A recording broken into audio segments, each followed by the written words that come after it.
बहुत दिनों के बाद फैमिली के साथ मार्केट आया। हाँ सच कहा, बहुत दिन हो गए यार। घर का हाल तो पता है चाय ना? पिएगा ना? हाँ भाई 2 चाय देना। राघव भाई। ए कबीर, सब कुछ ठीक है ना?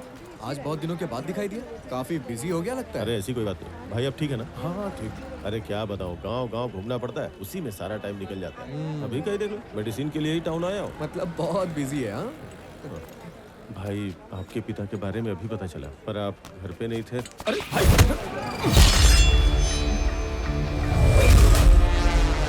राघव, इन सबको यहाँ से लेकर जाओ, जल्दी करो।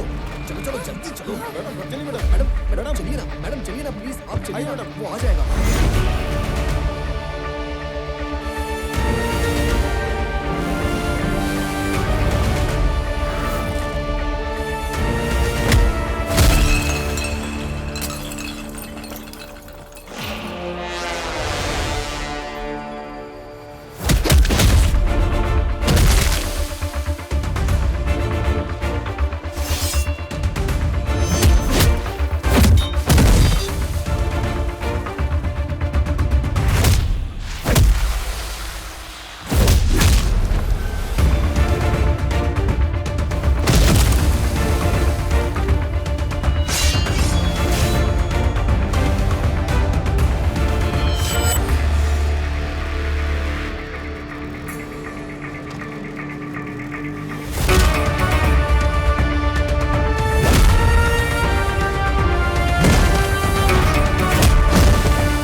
चल जा रहे।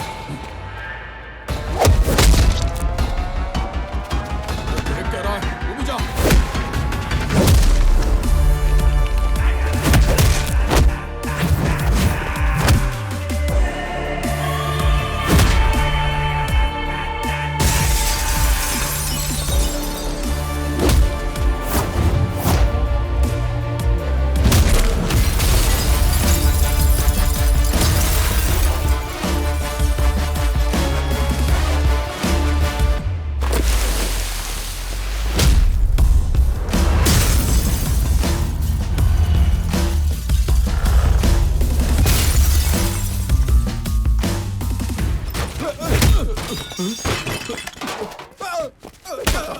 बता तुझे किसने भेजा?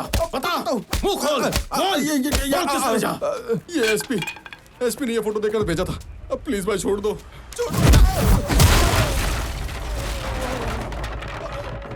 अरे भाई रुको, मैं आ रहा हूँ।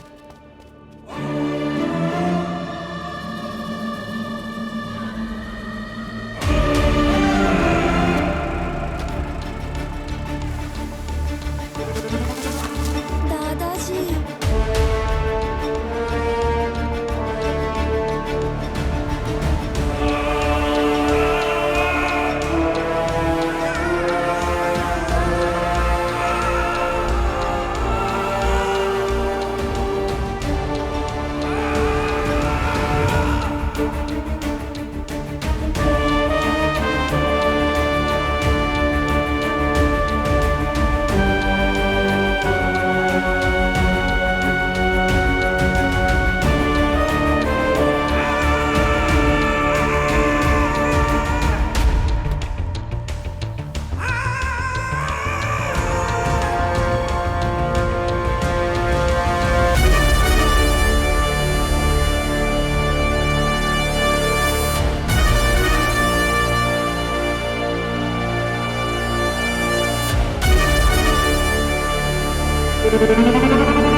मिसिंग केस के सबूत मेरे पास आने के तुरंत बाद मुझ पर मार्केट में अटैक करवाया गया।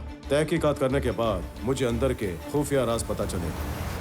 इस ऑपरेशन माया में जो लोग अलग अलग जगह से आए थे वो सारे के सारे वर्मा के आदमी थे और उन सब की मौत हॉर्सली हिल्स में ही हुई थी। ये सारे लोग लापता नहीं हो रहे थे, उन्हें बेदर्दी से मारा जा रहा था और उनके कातिल थे भेड़ की खाल में भेड़िए, the most dangerous highway killers.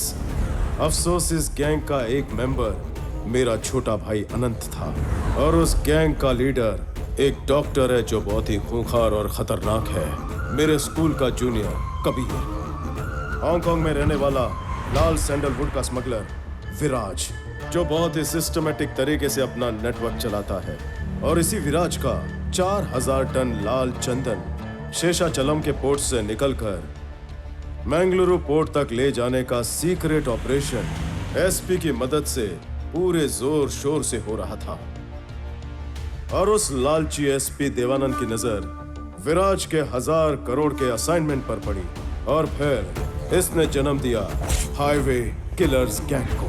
और हमारे एसपी देवानंद इस किलर गैंग की तहकीकात करने का नाटक कर रहा था। सरकारी वैन का इस्तेमाल करके अपने काम को अंजाम दे रहा था।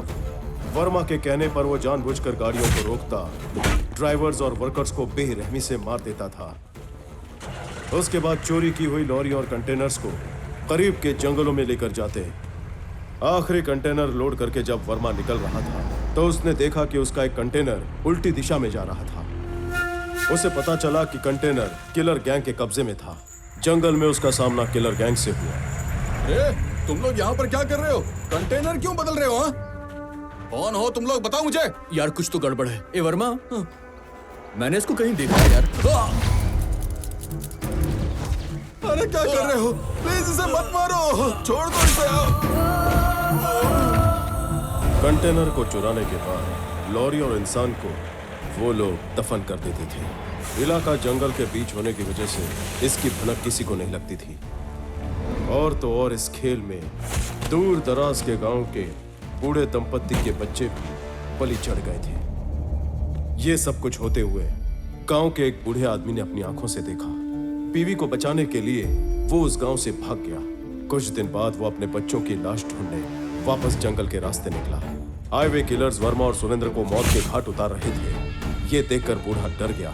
हॉर्सली हिल्स को ही उसने अपना घर बना लिया। मौका मिलते ही उसने 2-3 हाईवे किलर्स को मौत के घाट उतार दिया। और जिस दिन उसने अनंत को मेरी गाड़ी में देखा, उसने अनंत को पहचान लिया। दूसरे हाईवे किलर की तरह अनंत को मौत के घाट उतारने के लिए उसने एक्सीडेंट की प्लानिंग की। और जब मैंने उस बुजुर्ग आदमी से बात करने की कोशिश की तब उसने मुझे सच्चाई बताई। अनंत भी मर गया और पिताजी भी नहीं रहे। सैकड़ों लोगों की जान लेने वाले हाईवे किलर्स बेखौफ घूम रहे थे और दूसरी तरफ देवानंद ने लाल चंदन की लकड़ी काटने वाले वर्कर्स को अपने रास्ते से बड़ी बेरहमी से हटाया। These criminals will be punished, no matter what, even though there is no evidence. I will do that, sir. Damn it.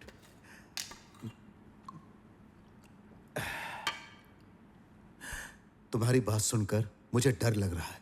कोई भी सबूत नहीं है। एसपी देवानंद देश छोड़कर भागने वाला है, ये तुम्हारे जिला कलेक्टर किशोर ने बताया। एनीवे, सीएम साहब ने अभी के अभी red sanders anti smuggling task force बनाकर तुम्हें अपने अधिकार से हेड अपॉइंट करने के लिए कहा है। ज्यादा समय नहीं है। कुछ भी करने के लिए किसी से पूछने की जरूरत नहीं। कल ही चार्ज ले लो। नहीं सर, मुझे थोड़ा और टाइम चाहिए। क्यों रामाराव? ये तो इजी है। फिर तुम्हें क्यों टाइम चाहिए? करना क्या चाहते हो तुम? Duty sir.